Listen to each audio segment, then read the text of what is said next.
Dan Allah ya, ciptakan azab itu dua, al-azabul adna, azab yang rendah ya, yang kecil di bumi ini. Tapi juga Allah siapkan al-azabul akbar, azab yang paling besar ya di neraka nanti ya. Di antaranya jin dan manusia yang punya hati tapi tidak mau ya berpikir sampai paham dan ngerti.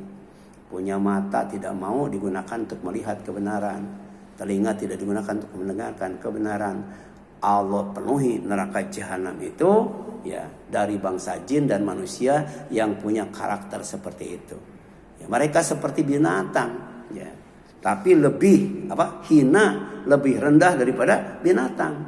Kalau 3 nikmat Allah ini tidak disyukuri, apa? Nikmat mendengar ya, nikmat melihat, nikmat memahami ya, nikmat merasa ya, dan lain sebagainya ya. Di antaranya tidak digunakan untuk menuntut ilmu ya. Tidak digunakan untuk memahami kebenaran. Nah, ini jelaskan musibah di langit yang menimpa bumi adalah bintang jatuh yang berserakan ya. Jadi bintang itu ada umurnya ya. Bintang itu ada ajalnya ya. Bintang itu lebih besar daripada matahari dan bumi. Tapi ketika ajalnya sampai, umurnya habis, bintang itu akan mati, kemudian jatuh dari langit yang tinggi ke bumi yang rendah. Wa idzan nujumun kadarat. Ini sering dibacakan tuh. Wa idzan nujumun kadarat, dan apalah bintang-bintang berjatuhan. Bisa kita bayangkan ya. Ya, bintang berjatuhan itu ya. Bukan hanya kepingan-kepingan atap langit, tapi juga bintang-bintang mati ya, karena sudah ajalnya kemudian menimpa bumi. Sampai sekarang enggak ya, karena Allah belum menghendaki. Allah belum mengizinkan. Kalau sudah mengizinkan bisa kita bayangkan ya, bintang jatuh nimpa ke bumi itu ya, menghantam bumi. Itu surat At-Takwir ayat 2 ya. Dalam surat At-Takwir ayat 2 dijelaskan ya, bukan hanya bintang Allah jatuhkan, tapi matahari digulung, bayangkan. Langit dilipat ya. Langit itu akan dilipat itu ya. Demikian pula bintang ya, akan dijatuhkan, matahari akan digulung. Faja'alna 'alaiha safilaha wa amtarna 'alaihim hijaratan min sijil ya.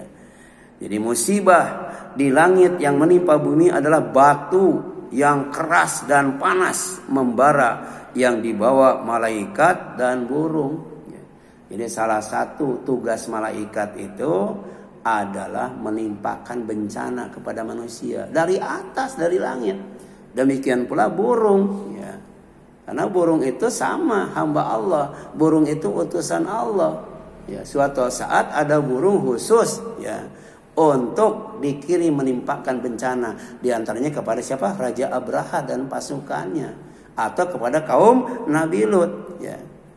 Makanya disebutkan faja'alna, dan kami jadikan alaiha ya, bagian atas ya, tempat di mana tinggal, safilaha menjadi bagian bawah. Wa amtorna, dan kami turunkan ya, hujan alaihim kepada mereka hijaratan berupa batu min sijil dari neraka ya. Jadi neraka sekarang sudah ada belum? Sudah ada ya. Dan ternyata neraka itu kayu bakarnya batu dan manusia ya. Dan dalam tafsir Ibnu Katsir ada yang nanya sama Rasul, ya Rasulullah, batu di neraka itu gedenya segede apa? Kata Rasul, batu di neraka yang paling kecil gedenya segede semua gunung yang ada di bumi ini ya. Tapi ini kan batu panas itu dibawa oleh malaikat. Malaikat nggak kepanasan, sebab ada malaikat yang tinggal di neraka, ada penjaga neraka.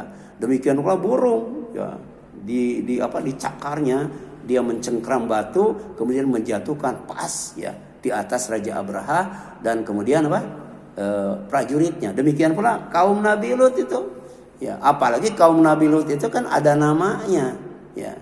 Jadi ada batu yang terbuat dari tanah liat yang sangat keras itu ya. Dan kemudian panas membara, ada namanya lagi. Jadi semua Ya, orang yang namanya ada di batu itu kena itu, tidak ada yang luput. Ya. Al-Hijr ayat 74 ya, ketika Allah menggambarkan bagaimana peristiwa dahsyatnya bencana di zaman Nabi Lut. Ya.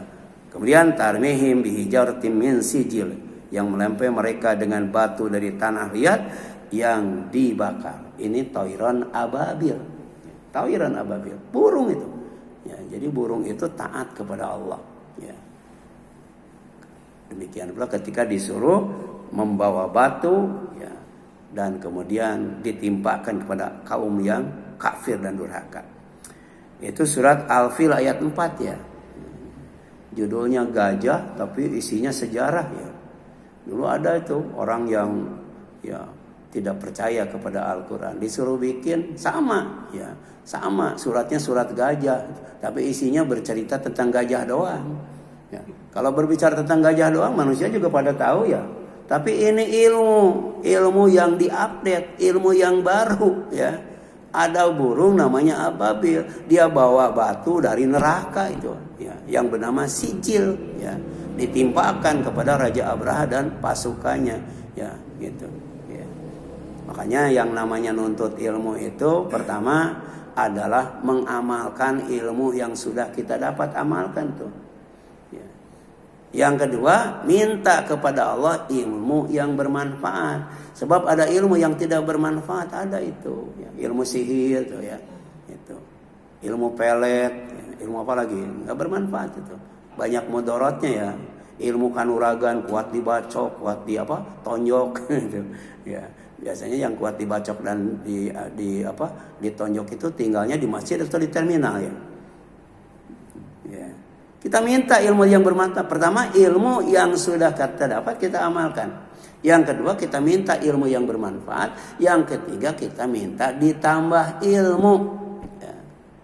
Jadi pulang dari sini itu, ya, kita sudah dapat ilmu yang baru.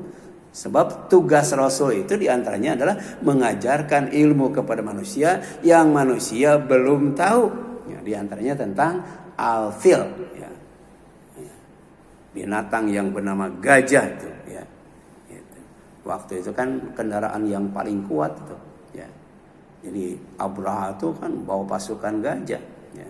Tapi kemudian ya, Abdul Muthalib ya, dia ya, berdialog dengan Abraha ya. Jadi kalau kalian semua mau mengambil harta saya, silakan ya.